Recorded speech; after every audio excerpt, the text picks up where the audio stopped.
इधर कृषि कानूनों के खिलाफ किसानों के आंदोलन का आज 50वां दिन है। किसान इस बात को लेकर के इस वक्त संशय में है कि कल यानी कि 15 जनवरी को प्रस्तावित सरकार के साथ उनकी बातचीत होगी या नहीं। लेकिन इसी बीच सुप्रीम कोर्ट की बनाई 4 सदस्यीय कमेटी के एक सदस्य भूपिंदर सिंह मान ने खुद को इस कमेटी से अलग कर लिया है। आंदोलनकारी किसान इसे अपनी नैतिक जीत बता रहे हैं।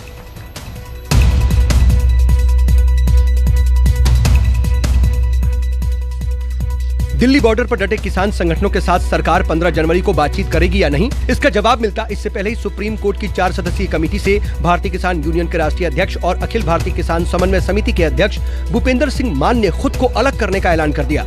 आंदोलनकारी किसान शुरू से ही भूपिंदर सिंह मान के नाम का विरोध कर रहे थे। किसानों का कहना था कि मान पहले ही तीनों कृषि कानूनों का समर्थन कर चुके हैं, ऐसे में वो निष्पक्ष कैसे हो सकते हैं। भूपिंदर सिंह मान पर इसका असर हुआ और उन्होंने एक पत्र के जरिए अपना नाम वापस ले लिया। कमेटी में शामिल करने के लिए सुप्रीम कोर्ट का आभार जताते हुए मान ने लिखा, एक किसान और संगठन का नेता होने के नाते मैं किसानों की भावना जानता हूँ। मैं अपने किसानों और पंजाब के प्रति वफादार हूँ। इनके हितों से कभी कोई समझौता नहीं कर सकता। मैं इसके लिए कितने भी बड़े पद या सम्मान की बलि चढ़ा सकता हूँ। मैं कोर्ट की ओर से दी गई जिम्मेदारी नहीं निभा सकता। मैं खुद को इस कमेटी से अलग करता हूँ। भूपिंदर सिंह मान के इस फैसले को कृषि कानून का विरोध कर रहे संगठन अपने आंदोलन की नैतिक जीत बता रहे हैं। भूपेंद्र मान जी के इस्तीफे का हम स्वागत करते हैं और उनका धन्यवाद करते हैं कि उन्होंने कम से कम आज इस मौके पे जब पूरा देश के किसान की प्रतिष्ठा दांव पर लगी है, उन्होंने किसानों को प्राथमिकता देते हुए जो इस्तीफा दिया उसका स्वागत करते हैं। बाकी जहाँ तक रही ये जिस तरह की कमेटी सुप्रीम कोर्ट ने बनाई, उसमें सुप्रीम कोर्ट ने अपनी गरिमा को ठेस पहुंचाई है देश में।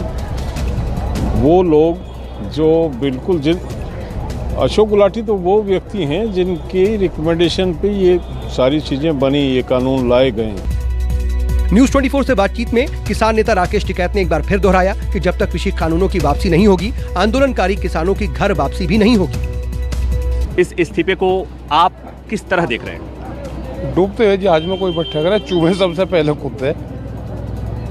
उनका धन्यवाद है, उन्होंने दिया इस्तीफा, ठीक करा उन्होंने एक बात, लेकिन वो उनकी उसके प्रति क्या विचारधारा है वो भी एक बार स्पष्ट करते हैं। नहीं, वो उन्होंने कहा कि हम देश के किसानों के साथ हैं, पंजाब देश के किसानों के साथ हैं, हम पंजाब से अलग नहीं जा सकते। और ठीक है, तो पंजाब से अलग नहीं जा करते, अपना आंदोलन में अपना टेंट गाड़ लो बस। मतलब आप चाहते हैं कि आपके साथ आगे खड़े हो जाए? और टेंट गाड़ ले, खड़े क्या होना, और टेंट में रहना पड़ेगा। और बाकी 3 सदस्यों के बारे में क्या कहेंगे आप? वे भी आ जाएंगे।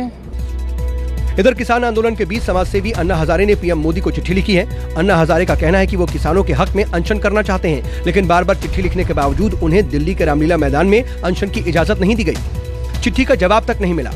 प्रभाकर मिश्रा, दिल्ली, न्यूज़ 24।